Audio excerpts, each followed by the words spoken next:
All right. Good evening, everybody. Thank you for joining us. As those of you that are logged in here just heard, we are recording this session, and Jay will post it on our YouTube channel shortly after we're done. So again, good evening. My name is Craig Peterman from BadgerBots.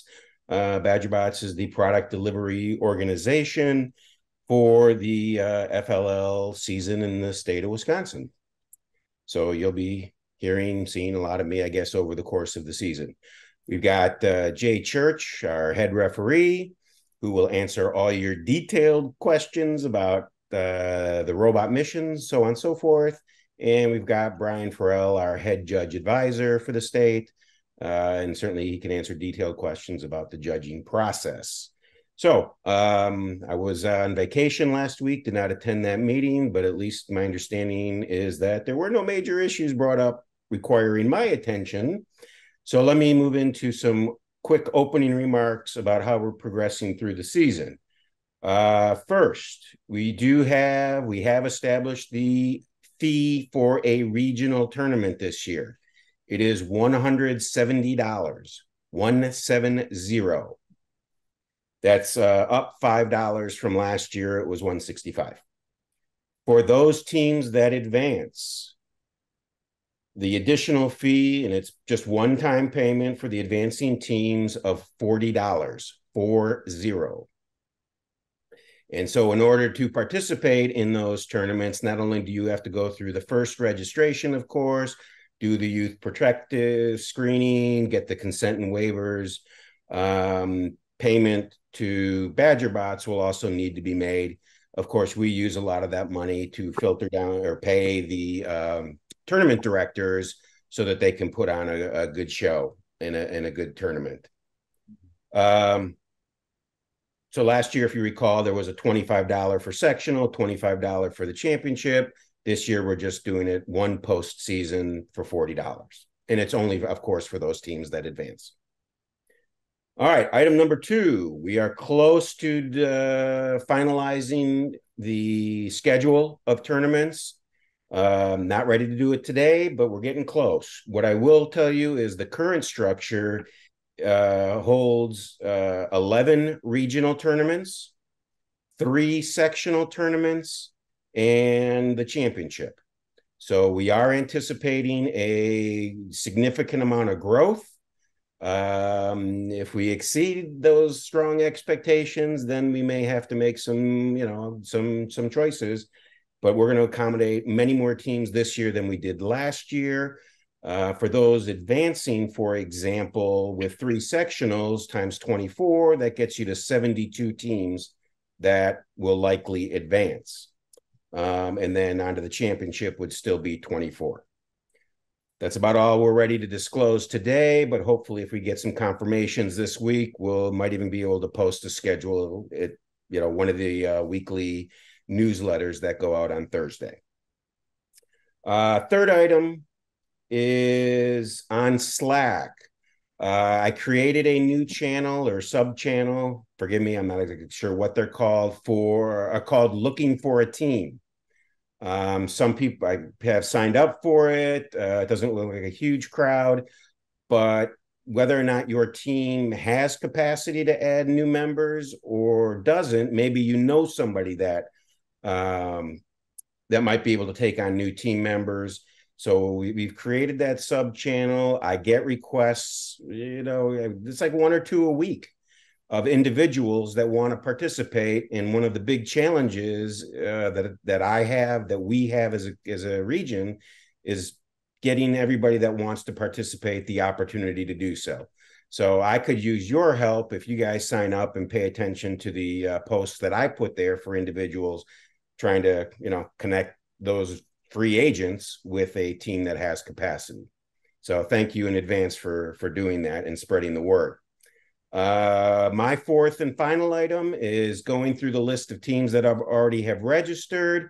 The last thing for many teams to do, basically half of the ones that have registered, both coaches have to go through the youth protection program, the screening, because your teams are not tournament eligible until both coaches have done that. So my advice to all the coaches that haven't done it yet is get that done, get it out of the way, and then you won't have to worry about it the rest of the season. So those are my administrative details for this evening. I'll give Brian first shot at any comments or any additional updates. No major updates. The big follow on to what you're saying is, yeah, do get through your onboarding the coaches and get your background checks. If it's been like 3 years since you've had one, or if you're a new coach, you'll need a background check. They're free and pretty painless, but it takes a little bit of time. So please do that and get through that sooner than later, because when you're in a hurry later, it never goes fast. If you're volunteering as well, you need to double check and make sure you don't need to renew it there also. So actually, that's a really good point just on the volunteering aspect of it. One of the what I'll call smarter things to do as a coach is to actually volunteer to be a judge before your team is actually participating. Then you'll actually have gone through the process and kind of understand what the judging process looks like and what judges are looking for. Certainly could be helpful with coaching your own team. That would be my little nugget of advice. So if there aren't any other comments from Jay or Brian, we shall open it up for questions.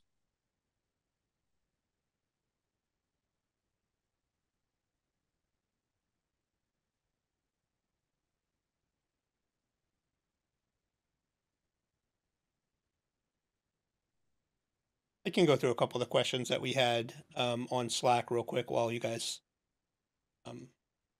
figure out if you need time there.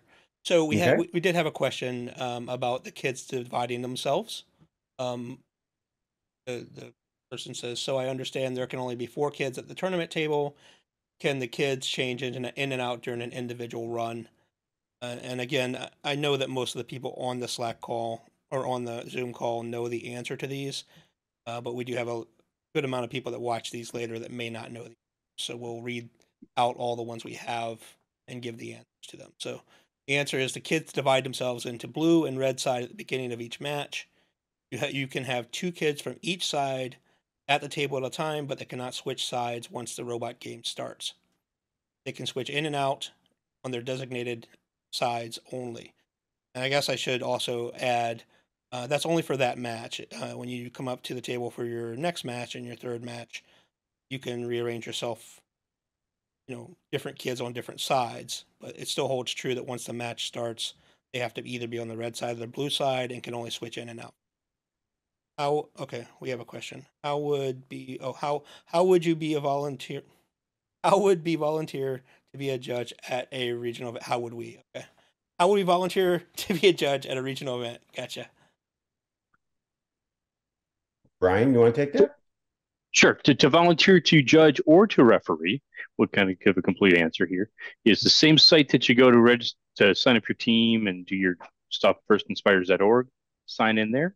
There's a click on the volunteer tab, search on FLL for the state of Wisconsin, find an event that you're available for, and sign up to do that. We do recommend, don't do one that your team's going to be at. Okay. We want you to be there supporting your team. But that's a great way, as Craig said, to learn more about the program and what's really being looked for. Mm-hmm.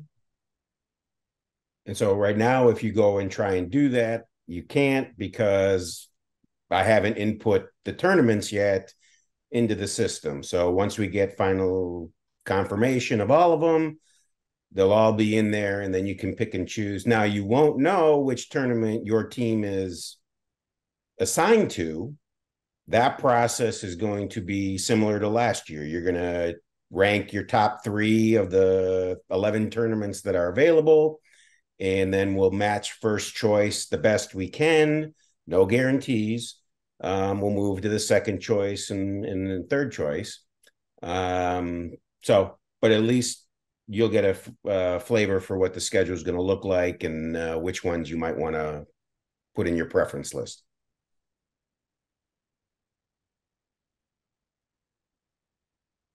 Actually, I'll share another one that Peggy asked. Since she asked it in an open forum, I can read it here. So she was asking to clarify the bonus scoring. So if a team delivers M4 with the pedestal, and then M14 and 15 to the museum target, what of those can be in contact with others and which one cannot? And we find Julia's answer.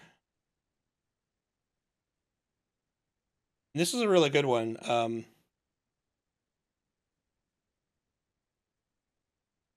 Looking for. Okay, we all agree that in order to get the bonus, the team must have the flag down, as you see from the screenshot, showing. Oh, sorry, that's a different one. I apologize. Okay, you had two of them here.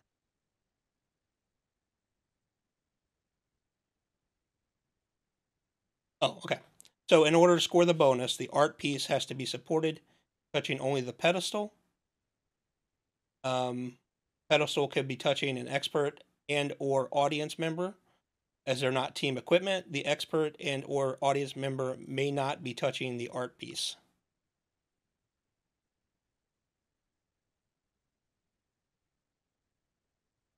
This is so much fun. We'll do the next one from Peggy. Okay. Peggy keeps us on our toes. She's really good about. The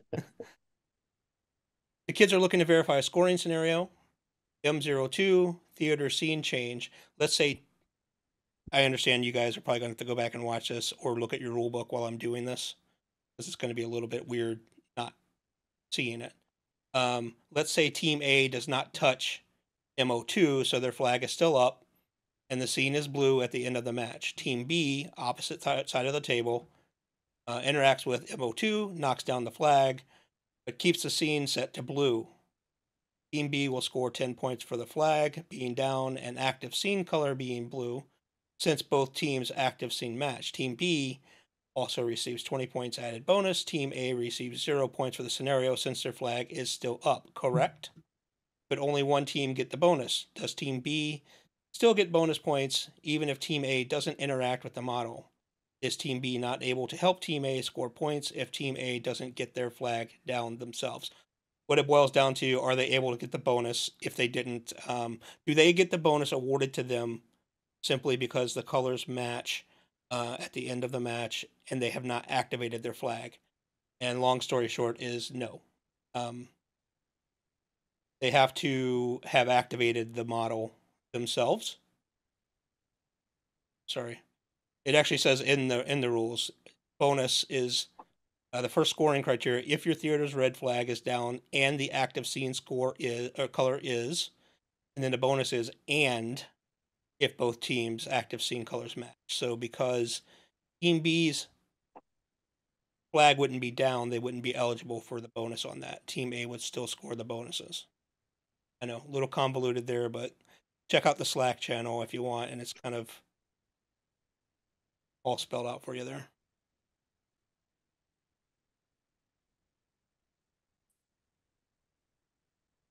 Okay, yeah, Danny, you're right. So just a reminder that many teams, especially those that will need a lot of support, will not even start organizing into teams until after the school year starts. Most of our teams won't start till the week of 9/11.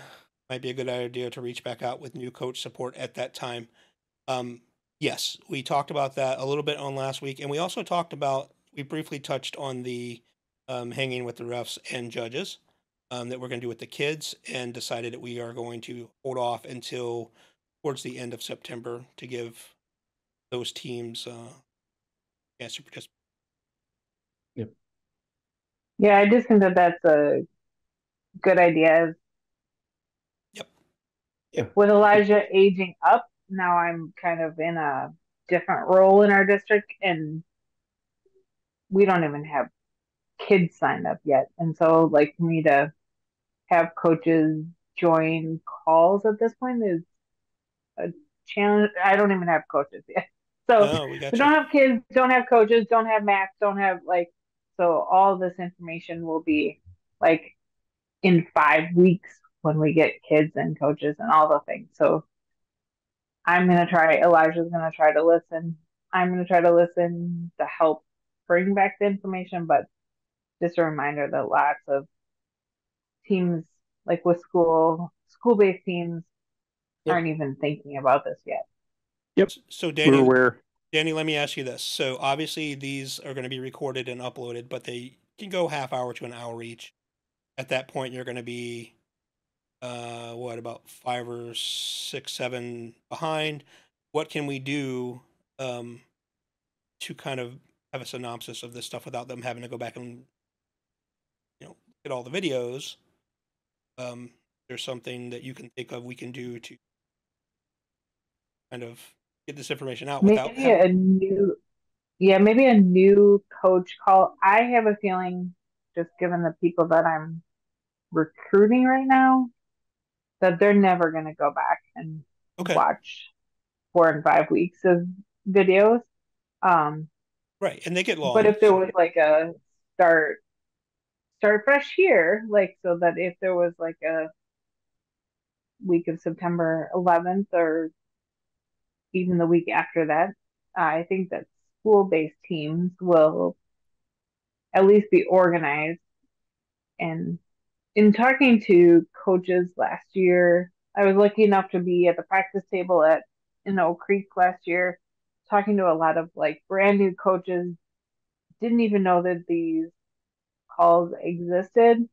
So I think like a new Mm-hmm. reach out at that point in time, just particularly school-based teams who seem, I mean, there's people that read the rule book that know it's like thinking about like the nuances of um, not manipulating the rules, but looking for the loopholes. Like that's not even a thing. Like I had teams on the practice field. They're like, oh, that's how that was supposed to be set up on the map. We didn't even like we had models completely backwards that they had been practicing with. So I think that just some new coach support at that time would probably be really good for those people. Accessible. So, Craig, when a team signs up new, do they automatically get on the newsletter list? Automatically, no, Okay. but our process is I go in and look at all the teams that are registered on Wednesday morning. We update our email list Wednesday based on, of course, the new coaches and new teams that have registered, so that everybody that we have access to should get Thursday's newsletter. Okay. And we moved the Zoom call to the top of the newsletter, if you noticed in the last one, just to remind people that every Monday, 6:30, and again, this is an open forum. We want all coaches to ask the questions they need to ask.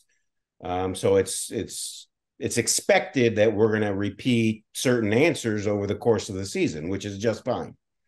It's just that's just the way the process currently works. So if you think it's a good idea just to have a Zoom call for new coaches, that's a distinct possibility. Otherwise, we could take like the one on the 18th or whatever and focus that one at kind of a refresher Oh, Yeah. yeah, after kind of the thing. Yeah, and just kind of expect to kind of hit it hard, especially hard that time, Right. and Well, then go into questions. So it might be a little bit longer meeting that way, but okay. so that might be an idea too. Kind The of newsletter a also different spin on has, what Danny was talking. yeah, I mean, the newsletter also has a coach's checklist of what coaches should be doing at this point in time. So Yeah, we'll keep adding to that as more tasks become part of the program. yeah. The whole program is, especially for new coaches, deer in the headlights. It's Yeah. pretty intense.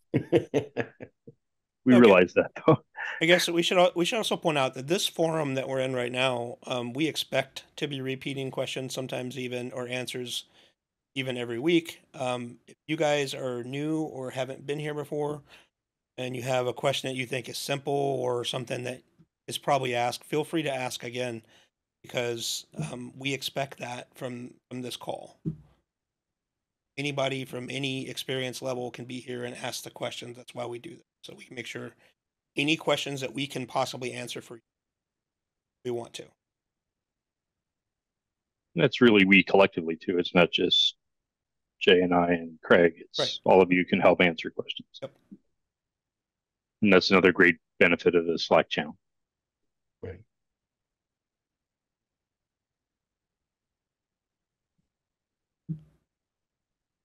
All right. I will go over one more thing real quick. Between some of the mission models that you guys have been talking about having issues with, we have looked in pretty good detail at a bunch of them now, and we think that we are going to be able to have a pretty decent set of models on the tables for you guys. We have kind of seen where some of these models are failing, and know how to adjust for their failure points and stuff. And this is pointing back to your original question, Peggy, about mission model failures and stuff like that. We did look at, what was it, M5, I think it was, and we were able to get it working pretty good. And I think we're going to be able to have the ones on the table working fairly well. So we don't anticipate at this point like a windmill situation. And who knows? But if there's a mission model failure, then you'll obviously get benefit of the doubt points. But so far, I think between Eric and I and Julia and last week, Emily and a couple of these guys were helping kind of troubleshoot some of the models, and I think we're in a pretty good place with them. I mean, all of mine seem to be activating decently. I'm not the best builder in the world, so Elijah would tell you. He's probably laughing over there. All right, so any questions you guys have, we can get through anything you want.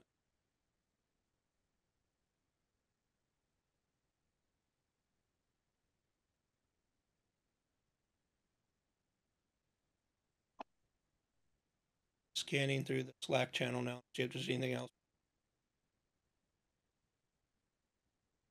There's also a channel on the Slack channel for Explorer. So for those of you that are involved in FLL Explorer, there is a channel there. You can go in and check that out. There's a couple videos now up on YouTube for the Explorer as well. And I think next week we're doing an Explorer video, Explorer call, Craig, yeah? That is correct. Okay. Yep. So one more detail to pay attention to in the weekly newsletter. The Explorer Zooms will typically be once a month, and then the other 3 or 4 will be challenge related. So just make sure you pay attention to which call it is. Okay, Elijah, what day is the Explorer meeting? It's 1 week from today. It'll take the place of this call. So no FLL. Well, I shouldn't say that. We'll focus on Explorer next week at the end of the call. If anybody has questions after that, we can answer. I don't want anybody to walk away, especially having 2 weeks with wanting to ask a question and you can't. So that being said, also you can ask questions on the Slack channel. Sarah says, how will registration for the Waukesha scrimmage work? I heard mention of a sign-up genius on a previous call. Yes, we'll be doing that. I think, Craig, you said we're going to do that starting September 1st. I haven't really created that yet, but I'm leaving the timing up to you. Okay. So I will. It's your scrimmage. So that's fine. I will share something with you guys. I just need to pull up the email to make sure I'm not giving out any confidential information. There is going to be another scrimmage. October 14th. I ask if the information is, if they're putting it out publicly yet, and I did not hear back yet, but I will ask them again and see if we can get this one on the Slack channel as well. So hopefully we'll have 2 good scrimmages, and they're doing judging and robot runs. Anybody aware of any scrimmages near or in Ozaki? The one specifically is in Muskego talking about, and it just emailed me about this the other day. I think I saw that posted in the FRC channel, so that's probably public. Okay. But yeah, if it's for Muskego, was it? I don't want to say any names. Yep. Because I get the impression that they are spreading by word of mouth. They would like to have some help building up the teams. So I offered the Slack channel, of course, and told them we could mention it on the call, but I didn't get a confirmation that it's open information yet. So I can't give out exactly who to contact. I think it's open, but okay. Yep. Oh, okay. Emily says because not all of our team can do dates at Waukesha. I know they don't. They're not gonna. It's not gonna be a huge scrimmage, Emily. So as soon as they tell me that we can kick it out there, I invited the person. The person has refed with us. I invited them to actually go onto the Slack channel themselves and post if they wanted. I'll reach out again and see if I can do that.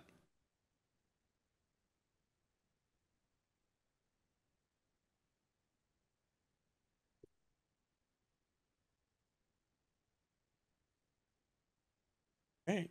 Anything else, guys? All right. Well, if there's nothing else, then we'll kind of call it an evening. Yeah, we have Steve coming in. I don't know if that's your Steve or a different Steve. Let's give it a second here and make sure.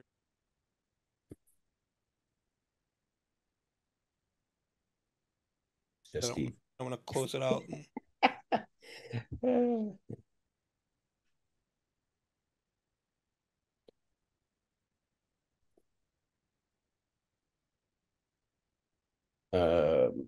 All right, so I guess pending any further discussions, I'll just review my key points. Regional team fee regional tournament team fee $170. Advancing teams an additional $40. Current structure is 11 regional tournaments, 3 sectionals, 1 championship. Please subscribe to the Slack sub channel of looking for a team so we can find a home for these free agent kids that want to participate. Coaches, get your youth protection done out of the way. Make your team eligible for being eligible for a tournament. Next week's Zoom meeting is focused on the Explore program. But as Jay said, if you have some questions about challenge, we'll hold those off until the end. Half gallon, probably. What was that? Nope, lost it. Okay. And thank you. Then sorry, go ahead. I was just gonna say, sit tight for the how'd you describe the kids Zoom, Jay? Well, we called it hanging with the refs last year, but I Hanging with the refs. I didn't want to insult our judges either because they're going to be there too. So, and before we go, actually, Sean did catch there was a question that we did not answer. Okay. So up a little bit, I guess I just skipped right over. Can you please walk us through the judging process, particularly what judges are looking for? Sure. Give me 1 second. I'll pull up a couple of things.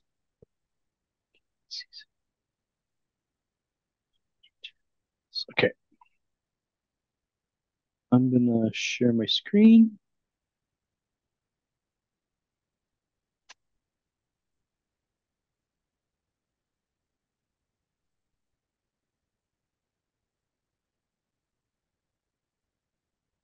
Okay. At this point, do you see my screen? Sure. Okay, perfect. Okay. Reason I brought up the first website is all this stuff is on the first website. Now, I want to make sure that's clear to people. So from a judging perspective, we'll start with this judging session flow chart, and then we'll look at the rubrics. I'm just opening those in new tabs. The flow chart, this is the same judging process that we've been using for the last few years. But when the teams go into judging, they have all 3 areas are judged at the same time in the same half-hour time frame. So, and this is the flow chart of what this session looks like. So the team comes in, there's kind of a welcome, they get to set up. They do their innovation project presentation. 5 minutes. Innovation project question and answer. The judges take a minute questions and answers that they have about the innovation project, and they'll go over to a robot design explanation. It's helpful if the kids can actually be prepared to talk about the robot and all the cool stuff they have. Otherwise, the judges will just kind of turn the whole thing into a question and answer. But there's the explanation and the robot design question and answers. And then during this whole time, they'll be judging core values. And you notice this year they changed the wording here, instead of reflection to question and answer. Really, this is to kind of help frame it up that this is where the judges will come in and ask questions to fill in the blanks of things that they didn't feel like they got that information during the interview process. So basically, as they're going through innovation project and robot design, so from a core values perspective, they're looking at how the team had fun and how they learned and shared what they did. So those things will get they'll use this time here to kind of fill in the blanks, and then the judges will give a few minutes of verbal feedback to the team about how they did, and then when the team will leave the room, the judges will fill out the rubrics, and then we'll use that for determination of awards.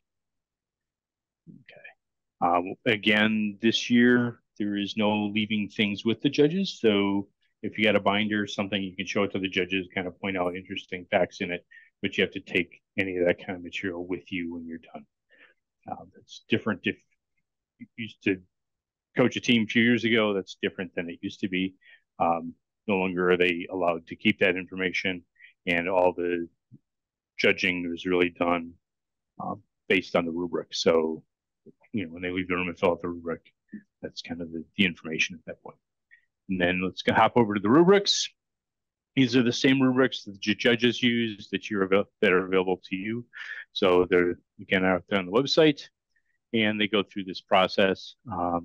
For core values, they'll kind of go through and if they feel a team is warranting of one of these awards, Breakthrough, Rising Star, All Star, or Motivate, they'll put a little tick mark there, and we'll use that as well. And then they'll go through each of these areas. In the case of core values, they got the fused number rows. Basically, as they're talking about discovery, innovation, impact, inclusion, teamwork, and fun. The judges will be looking for that during the interview process. Innovation project perspective. This is that first 10 minutes, basically, of the time with the judges. We'll go through, and you want to hit these points, and if not, the judges will try and ask questions to clarify where you are on it. And each one is in the beginning, developing, accomplish, or exceeds. That's the same for all the rubrics. So they'll look to identify where they think you are as a team and rank you accordingly. And then in all the areas, the judges are requested to give feedback to the teams, not just verbally, but written feedback as well. So sometimes it ends up being the same feedback, but again, the reiteration isn't a bad thing. But to help the team get better. If you notice here, number 4s don't have any wording next to it. That's really a differentiator. You got to be, a significantly better team to warrant that, and they have to justify it by writing in the blanks where the team sits. And the same basic concept goes for robot design. One thing to note: a lot of people think in the judging room there is no robot table. We're not supposed to have one there. What you can do, though, you can talk about your missions and things like that. If you look at the rubrics, it's more of a process than every cool feature of the robot. Not that the judges don't like hearing about that, but if you're looking at here, they're talking about how you kind of more of a process oriented thing. So keep that in mind as you're going through and working with the kids on that. Does that answer your question? Do you have any more questions? Yes, thank you.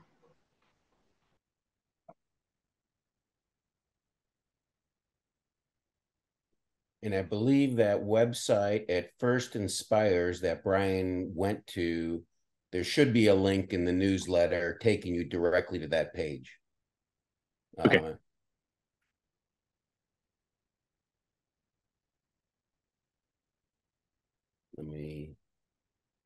actually verify that. Do we have any? This is this.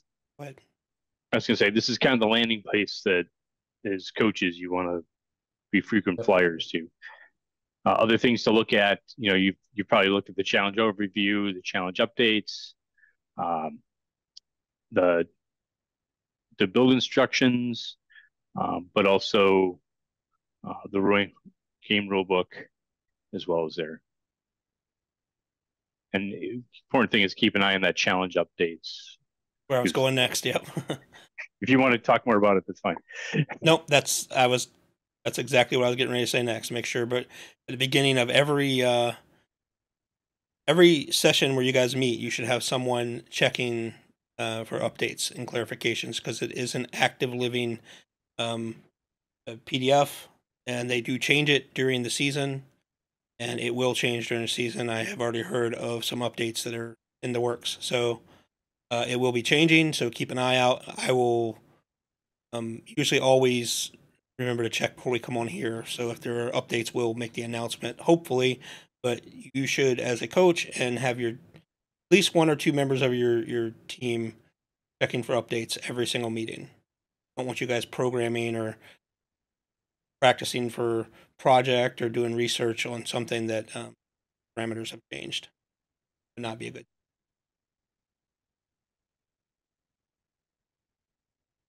Yeah, understanding those changes is important, and also can kind of be the difference between a kid's perception of how the day went.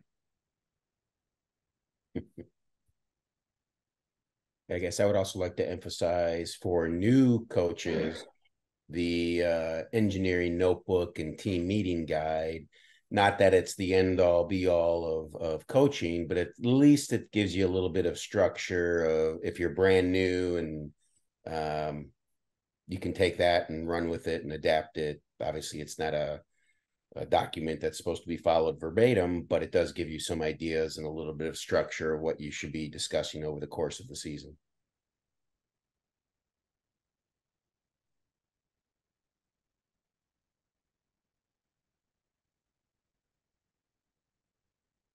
All right. Anything else? I've not heard of any discrepancies in the engineering notebook and the rule book this year. So, but that's actually where I was going next. I don't read the engineering notebook in general because it doesn't really hold any weight as far as the rules are. So the rule book is the rules, not the engineering guide. Right. But there were a couple mistakes in it these 2 seasons ago. If you guys come across anything, let me know so we can let other teams know. They may be following that more than the rule book. And actually, I think it was even worse. I think it was some of the rules were actually in the engineering notebook and they were wrong. Yeah. Okay. Jay, you want to talk about order of precedence for how to interpret? Yeah, actually, I was just looking to see if I could find the document there. You guys, give me just a minute here. I was literally just looking for that, and that's why I brought up the notebook.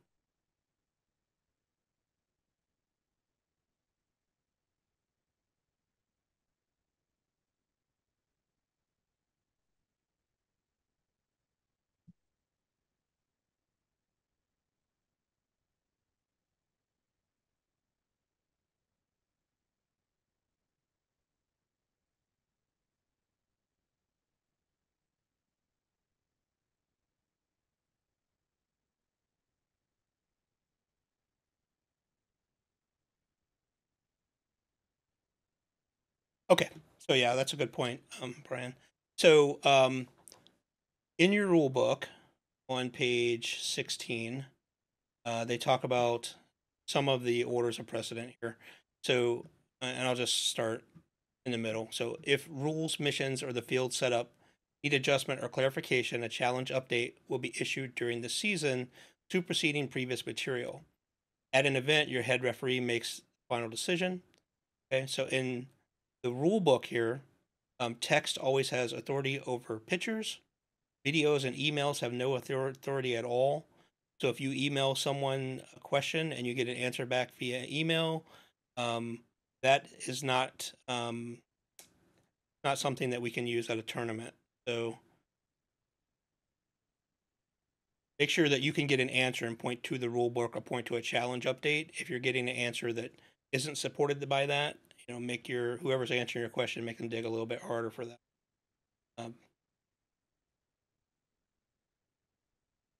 So challenge update, and then rule book, and head referee at a tournament, build guide, in there as well. But in the end, the head referee makes the final decision at the event. So.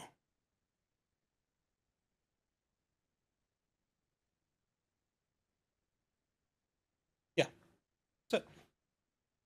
Hey, Brian, I am Jiva here. I am new to this meeting. I haven't attended previous meeting. I have a question related to innovation project. I'm trying to understand, is this a common problem that we have in the entertainment industry, or is this something specific to what the kids are learning? I mean, can you elaborate what is expected for them to do in the innovation project? Looking for the actual wording on that. Okay, so this is the innovation project for this year. Okay, is really about sharing their own hobbies and interests with others, to an expression of creative self. So that's really what they're going to be doing, is going down, picking a hobby that they have and working on how they would communicate that. Okay, I just wanted to clarify that that is the expectation and not in a bigger setting. No, they're taking a little bit different twist on it this year. So if you've done it in the past, usually it's you got to find a problem and solve the problem. Really, your problem here is more around how to use creative ways to inform and educate. Okay, that's great, because this is what we thought and we are building based on this. But I know last year I was not in the coach area, so I was not sure we had a take a problem statement and solve it. But this year I noticed that this is different from what we had last year. Yep, it's slightly different. They mixed it up a little bit this year. It's been a few years since they did that, but okay. Yeah, we asked the kids to say, find out what's a common hobby and let's work from that point. Yeah. Okay, perfect. Thank you. Sure. Yeah. Just to reiterate that common point or common question, directly from the FLL international director's mouth, she was saying this year is going to be different. Coaches are going to be asking, are we doing this right? Is this the way it's supposed to be? Every year, every previous year, it was a problem and go solve it, right? Or come up with a creative solution. And this year, it's not necessarily going to be that way, in which case we're also going to have to educate the judges that we're not necessarily looking to solve a problem. Yeah, no, I like this innovation project because this gives the kids thinking, hey, I'm trying to, address my own issue, right? I'm expecting good results out of it. I'm going to wait and see what they're going to come up with, right. Because they have, the kids themselves have said, hey, I'm going to do this. If I do this, I might improve my chances of doing this activity better, right? So it's like bringing it out from them. Yeah. So. Yeah. It will be very challenging for judges because at least I believe it will be, because the projects are going to come from all different directions, which I think is a great thing. I think it'll be fun. I think I'm looking forward to seeing what the teams do. It looks like a self-improvement innovation project. Yeah. Can I ask a question though on that part underneath the start where it says identify a specific problem related to sharing your hobbies or interests?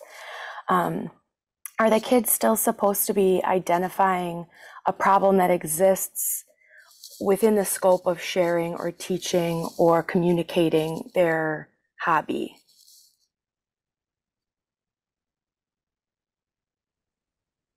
So I think it comes down to this last sentence here is can you teach people about your hobby in a way that makes it fun and engaging?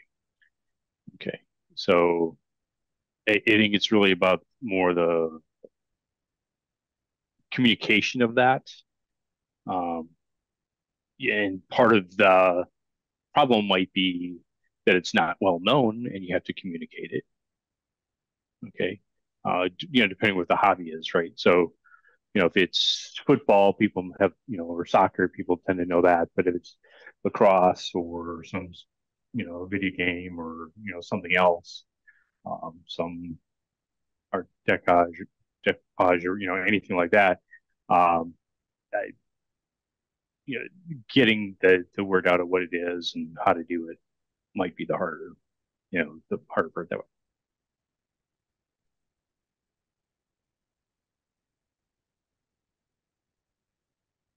Okay, awesome. Thank you.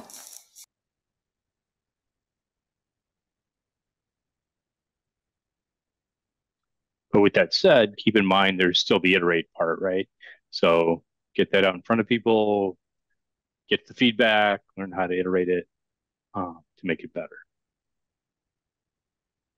Okay, so I had a question. I don't know if you guys are on the FLL Facebook page at all. Nope. Somebody posted on there what I thought was a nail on the head, good example, because it's the way our team was thinking about it, about something that already existed, where they took people who would like to enjoy kayaking, but kayaks are ridiculously heavy for how leisurely of an activity it is. So now there's these origami kayaks that use art and technology to create an ultra lightweight kayak for people who can't lift a regular kayak. So that's not what we're supposed to be doing. It's supposed to be strictly about teaching other people about a hobby. Well, it's how to get them interested in the hobby too, right? So it depends how you take that. Okay. So there might be the niche part of, people with handicaps or whatever, finding, getting them interested in the hobby. It's, purposely they don't define this well. Which is on purpose, that they specifically said that's why we're doing it. It's very vague. So based on what I know, Emily, that's within the scope of the innovation project, exactly what you're describing. But what you have to do is be able to make sure the judges understand that's the scope you're going at. Okay. Awesome. Sounds good. Thank you. Yep. I think that goes back again to, reading and understanding the rubric, kind of work yourself backwards, make sure that you're, fulfilling the rubric on what the presentation is. So when you guys are brainstorming a project, look at the rubric from a judge's point of view and see if you're, answering what they want you to answer and stuff like that. Yeah. But I mean, feel free to run the topics and stuff like that by, that's fine. But generally, there's a lot of latitude.